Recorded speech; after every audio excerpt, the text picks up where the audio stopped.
rejoindre pour cette petite rencontre annuelle qui va nous permettre surtout de vous faire découvrir notre programme.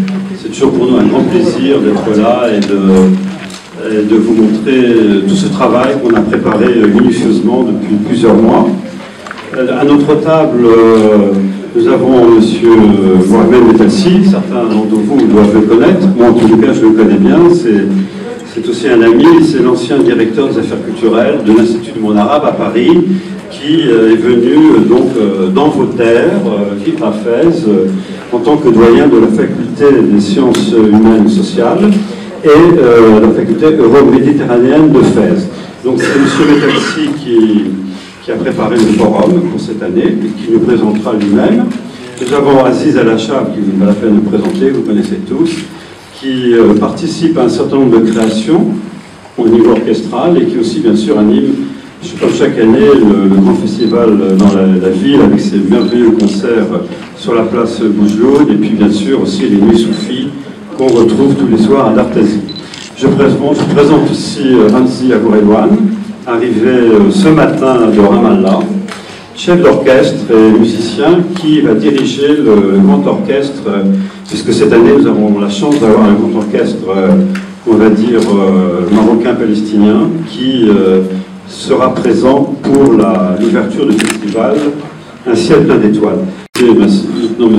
Mohamed Metalsi, donc il va nous présenter un peu le forum qui change de lieu et qui va aborder donc de nouveaux thèmes.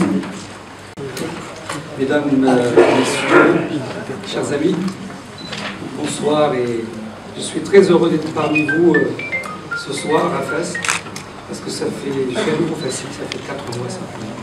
Après 40 ans à Paris, là, je suis à Fès et j'ai pris cette responsabilité de diriger le forum pour la première fois. J'ai suivi ce forum, ce festival depuis sa naissance de Paris. Je venais parfois pour intervenir, pour discuter, pour assister.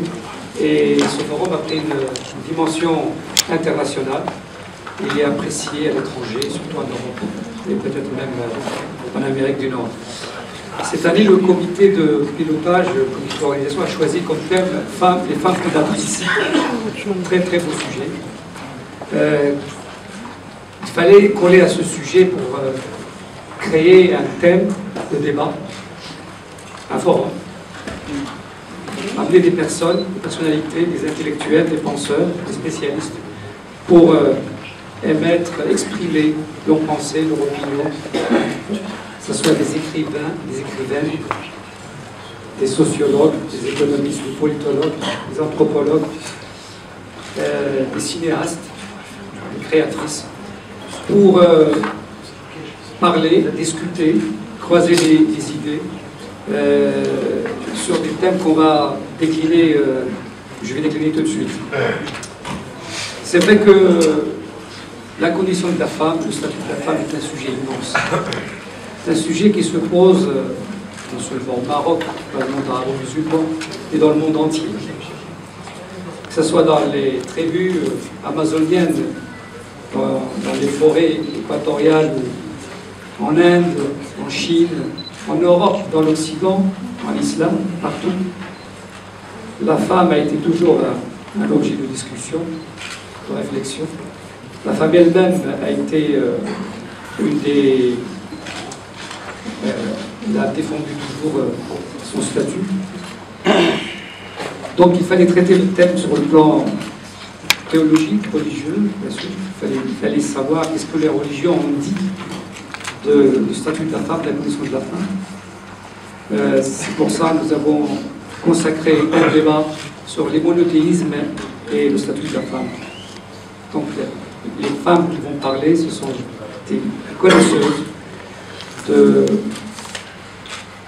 des conditions de la femme dans leurs différentes religions, au niveau juridique, au niveau coutumier, au niveau sociologique, parce que entre parfois le code, la coutume et la réalité, il y a toujours des dysfonctionnements et des déphasages. Donc, pour faire ce débat, nous avons invité bien sûr une spécialiste de la théologie judaïque, une protestante pour parler de la religion chrétienne protestante, et Asma Mourabet, qui est une femme remarquable, qui connaît parfaitement les sciences exactes, parce que c'est un médecin, mais en même temps c'est une alim.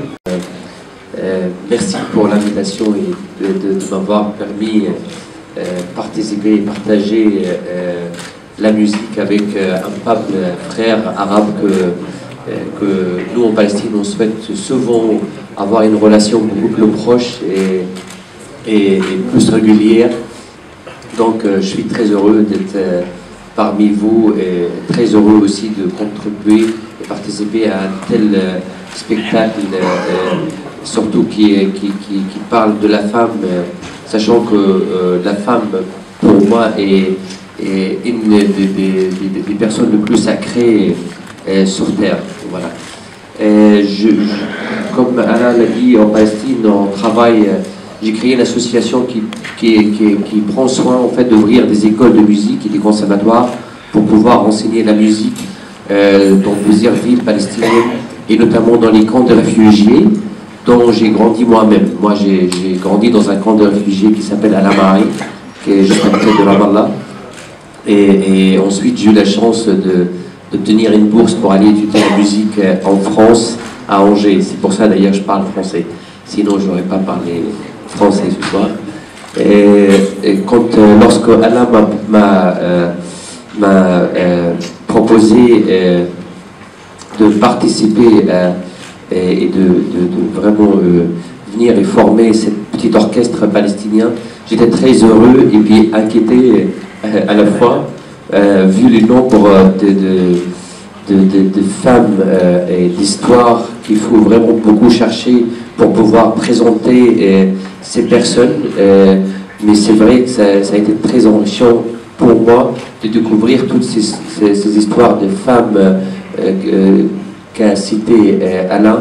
J'ai pas voulu du tout faire un travail moderne ni nouveau pour pas perdre la connexion de travail. Du coup, c'est pour ça que j'ai choisi de travailler sur quelques thèmes de la symphonie Shahrazad de compositeur Rimsky-Korsakov, qui a été joué par des instruments classiques. Du coup, on va reprendre quelques thèmes de cette symphonie, mais jouer avec des instruments arabes. Parce que cette histoire a toujours été vraiment, cette symphonie a toujours été le mémoire, le son qui rappelle cette symphonie, cette histoire. Et puis nous allons beaucoup faire un dialogue avec tous les différents artistes qui vont participer des héros, avec Abir Zerma qui va chanter en arabe et en syriaque.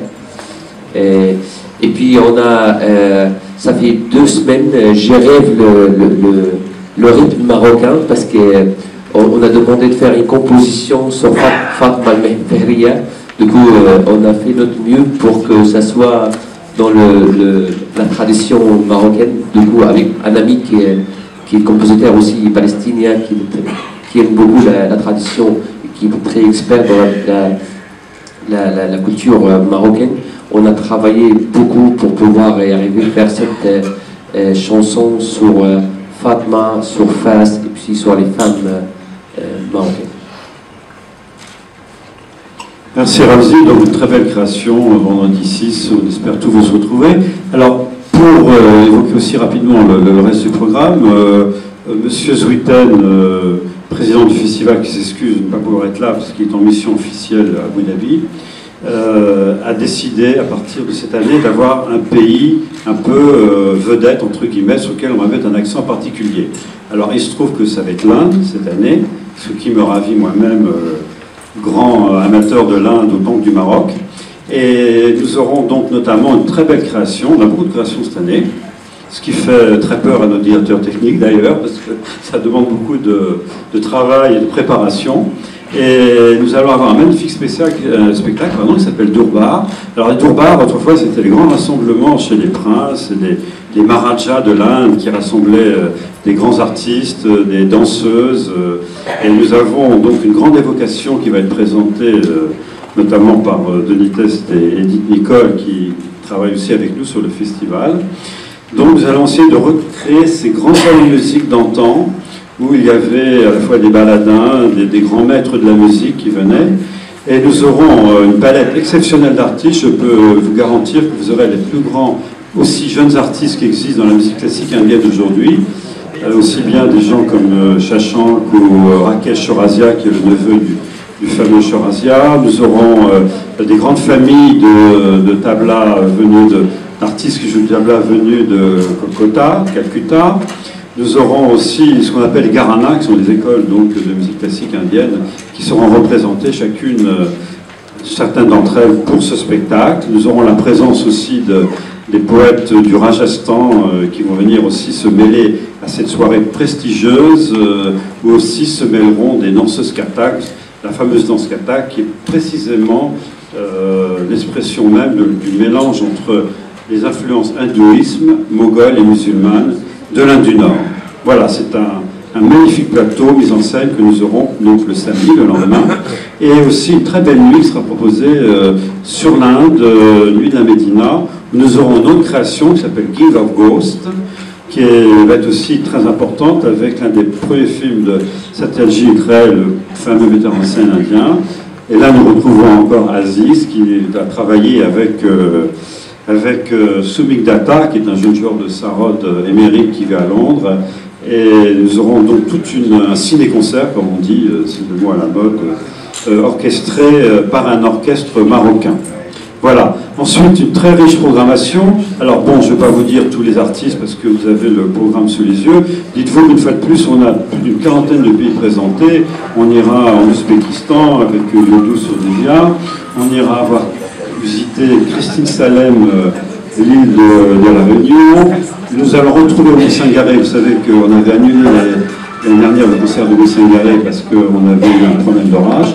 Donc Oumi Sangaré revient avec Indy Zara, une jeune chanteuse marocaine internationale maintenant. Beaucoup de découvertes. Farida Mohamed Ali, qui est la dernière grande détentrice du makam irakien.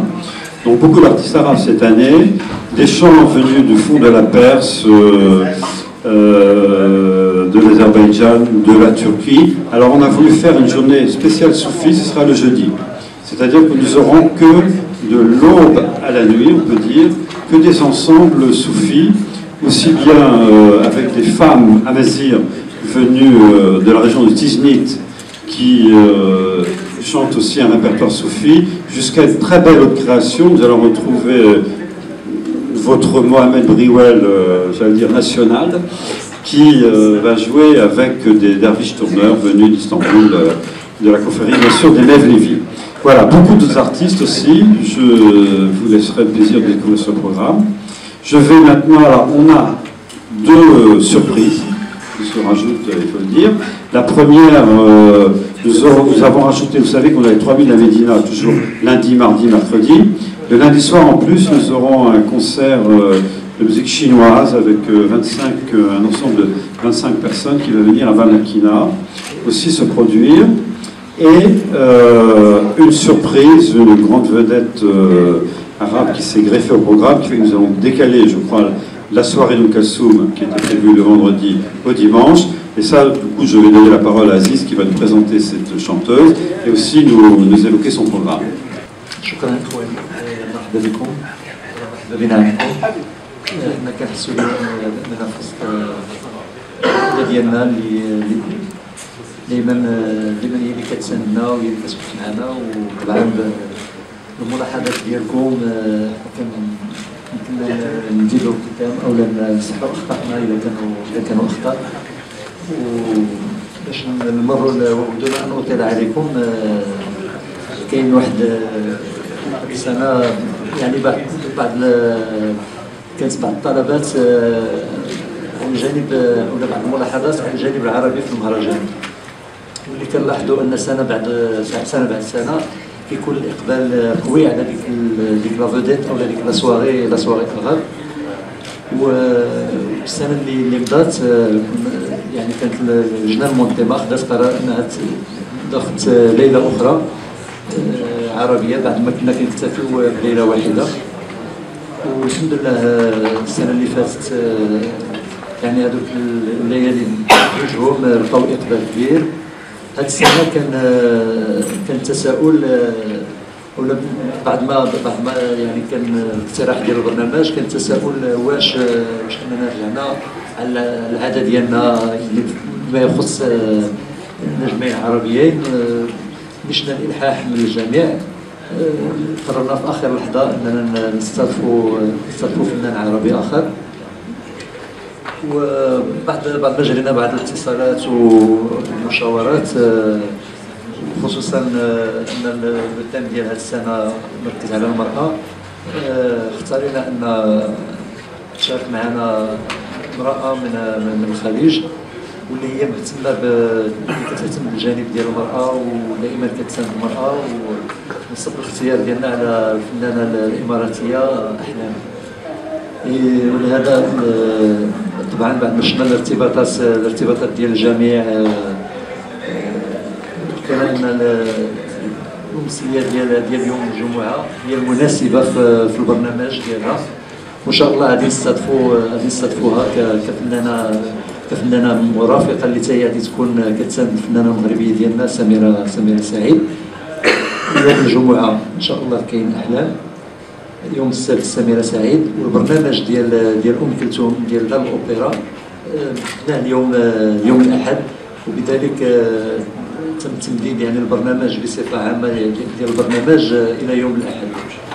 ونتمناو ان هذه الاختيارات ترقكم وترضوا عليها.